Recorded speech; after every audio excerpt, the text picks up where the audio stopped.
Pour être régulièrement informé de la publication de nouvelles vidéos, abonnez-vous à notre chaîne YouTube Postervision. Aujourd'hui, donc le dépistage du cancer colorectal. Le cancer colorectal en 2018 reste toujours un problème de santé publique. Préoccupant de santé publique. Donc plus de 1,5 million de cancers de nouveaux cas sont détectés dans le monde et environ 700 000 décès. C'est le troisième cancer le plus fréquent après celui de la prostate et du poumon chez l'homme et le deuxième chez la femme après le cancer du sein. L'âge moyen de survenue de ce cancer est d'environ 70 ans dans le monde, avec une légère prédominance masculine.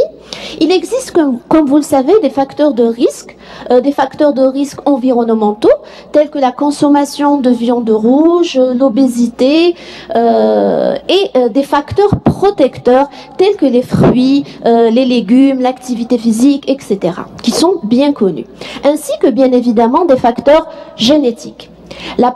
Il faut savoir qu'il existe 3 niveaux de risque dans ce cancer, donc le moyen, élevé et très élevé, qui vont conditionner, comme nous le verrons, la stratégie de dépistage. Et les circonstances de survenue sont variables. Alors, quelles sont ces circonstances justement de découverte? Ce cancer colorectal peut se révéler le plus souvent par des signes digestifs, des troubles du transit, diarrhée, constipation, mais il faut toujours rechercher le changement de transit. Le changement de transit habituel chez le patient, c'est le signe qui doit alerter. On peut avoir des rectorragies, un syndrome rectal, et c'est plutôt l'apanage du côlon gauche ou du cancer du rectum. On peut avoir de l'anémie, ne pas méconnaître, ne pas explorer une anémie, un méléna, des douleurs abdominales. Donc ces signes sont plutôt l'apanage du côlon droit, du cancer du côlon droit. Et d'autres signes, on peut avoir également donc des signes paranéoplasiques, de la fièvre, de l'altération de l'état général, une thrombose veineuse profonde du membre inférieur, des dermatomyosites, etc. Et il peut être révélé par des complications, qu'elles soient infectieuses, une occlusion, une perforation, etc. Mais malheureusement, dans 10 à 20% des cas, ce cancer est révélé par des métastases. Et le médecin que nous sommes n'a aucun mérite à découvrir un cancer à ce stade-là. Ce cancer a bien évidemment une histoire naturelle. Il se développe le plus souvent sur un adénome, sur un polype adénomateux préexistant, après une période de latence de 9 à 10 ans.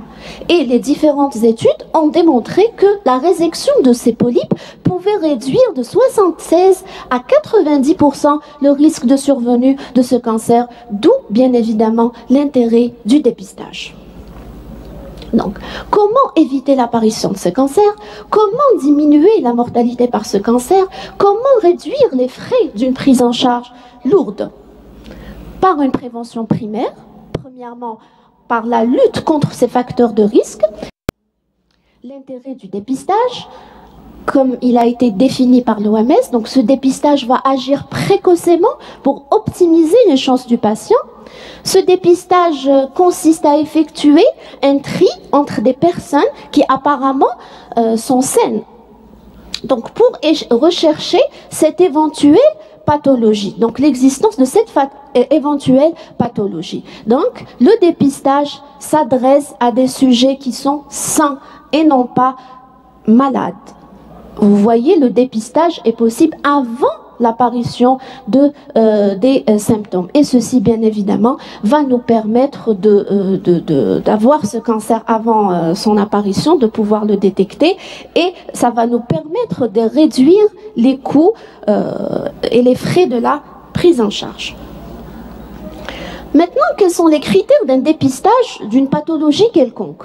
La maladie dépistée doit constituer une menace grave pour la santé publique. Il doit exister un traitement d'efficacité démontré. Il faut disposer de moyens appropriés pour le diagnostic.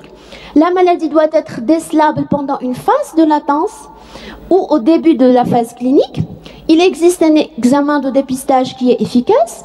il faut que les preuves utilisées soient acceptables par la population, il faut bien connaître l'histoire naturelle de cette maladie, il faut que le choix des sujets qui vont recevoir un traitement opéré selon des critères préalables, il faut que le coût de la recherche de ces cas ne soit pas disproportionné par rapport, bien évidemment, au coût global des soins médicaux. Et il faut assurer la continuité, c'est ce qui est très important, la continuité d'action dans la recherche de ces cas.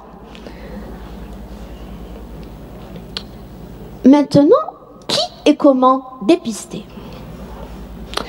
Dans le cancer colorectal, comme nous l'avons dit, il existe des niveaux de risque. Il y a des sujets qui sont à risque moyen, des sujets à risque élevé et des sujets à risque très élevé. Qui sont-ils et comment vont-ils être dépistés?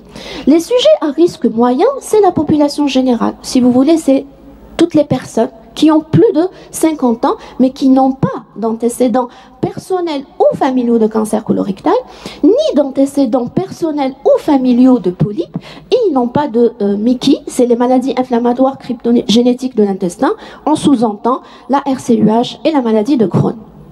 Ces personnes-là, lorsqu'elles vont être dépistées, vont bénéficier d'un dépistage de masse que nous allons voir qui va se faire par un test immunologique. C'est un test qui va se faire au niveau des selles. Si ce test est positif, ces sujets vont bénéficier d'une coloscopie de dépistage. Ensuite, nous avons les patients à risque élevé. C'est toutes les personnes qui ont déjà eu un cancer colorectal ou bien qui ont des antécédents familiaux de cancer colorectal ou de polype ou ce sont des personnes qui sont porteuses d'une maladie inflammatoire cryptogénétique de l'intestin, à savoir une RCUH ou un Crohn de topographie colique. Les acromégales également sont inclus. Pour le risque très élevé, c'est des situations particulières, c'est tous les syndromes héréditaires, c'est les syndromes de Lynch, c'est la polyposadénomatose familiale, etc. Donc ces patients, par contre, des deux catégories, ne bénéficient pas d'un dépistage de masse, mais puisqu'elles ont plus de risques de développer un cancer colorectal, donc on ira directement à la coloscopie de dépistage, c'est ce que l'on appelle le dépistage ciblé. Nous revenons au dépistage de masse. Autrefois, je dis bien autrefois, il se faisait par l'hémoculte. L'hémoculte, c'est un test que l'on va effectuer sur les selles du patient. Que fait cet hémoculte? Il va détecter l'hémoglobine. Mais je n'ai pas dit hémoglobine humaine, hémoglobine.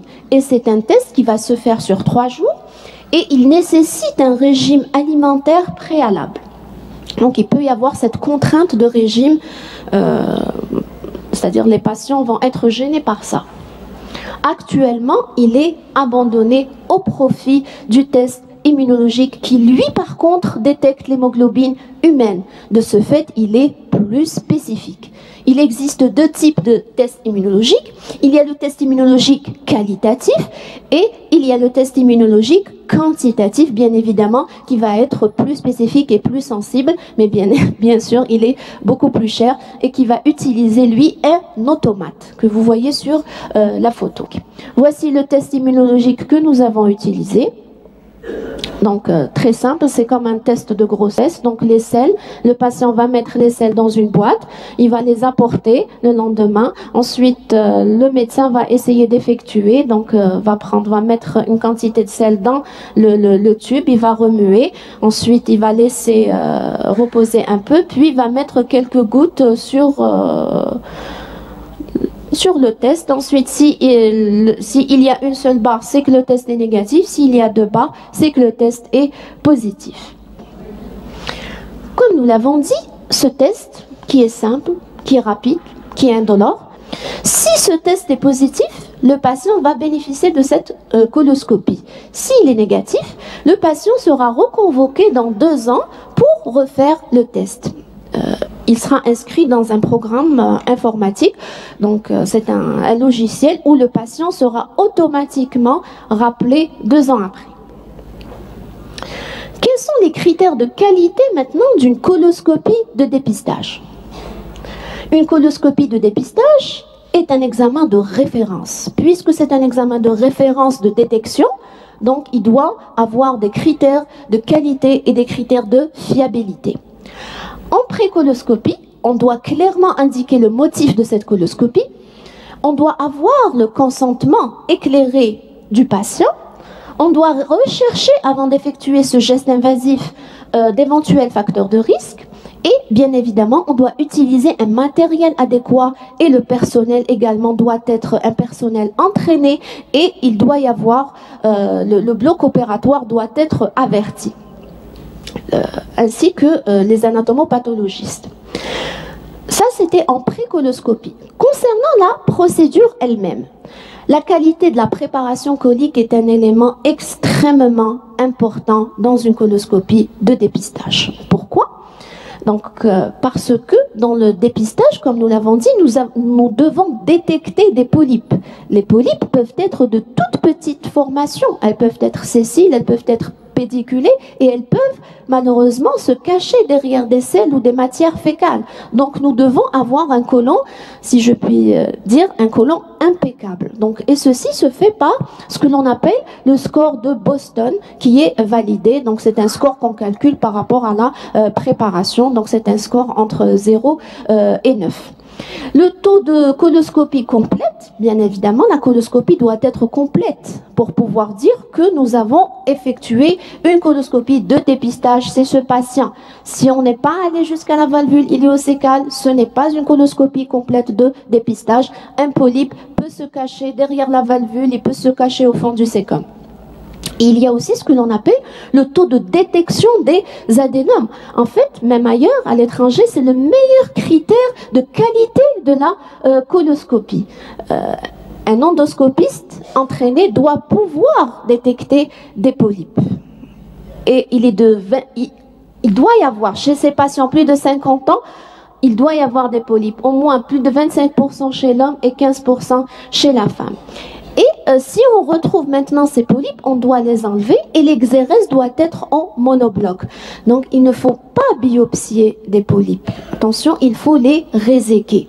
Si on voit un polype et qu'on n'a pas les moyens de le réséquer, il vaut mieux envoyer le patient pour une deuxième coloscopie afin qu'il effectue, que le deuxième endoscopiste effectue une résection de polype que de biopsier le polype, parce que parfois même le fait de biopsie va engendrer des phénomènes inflammatoires qui peuvent entraver la résection ultérieurement. C'est pas toujours le cas, mais ça peut l'être. Et ce qui est important aussi, c'est le temps de retrait. Il ne faut pas se tromper, c'est pas parce qu'on fait une coloscopie rapidement, on doit sortir rapidement. Au contraire, l'examen minutieux du côlon se fait au retrait. Le retrait doit être supérieur à 6 minutes selon les recommandations de la Société américaine. En post-coloscopie, on doit rédiger un compte rendu complet avec une description parfaite des lésions, de leur localisation et de leur topographie, et on doit inscrire s'il y a eu des complications ou pas. En conclusion, le cancer colorectal est un cancer qui est guérissable si détecté à temps. C'est le message qu'il faut passer. Le dépistage permet d'agir précocement pour optimiser les chances du patient. Il existe 3 niveaux de risque. Un dépistage de masse par le test immunologique qui est sensible et spécifique, dont la réussite est conditionnée par l'élaboration d'une stratégie ainsi que par le taux de participation. Et le dépistage ciblé directement par la coloscopie qui requiert des critères de qualité. Les maîtres dans le cancer colorectal restent la prévention et le dépistage. Je vous remercie. Merci d'avoir regardé cette vidéo. Abonnez-vous et partagez-la sur Facebook. À très bientôt pour d'autres vidéos.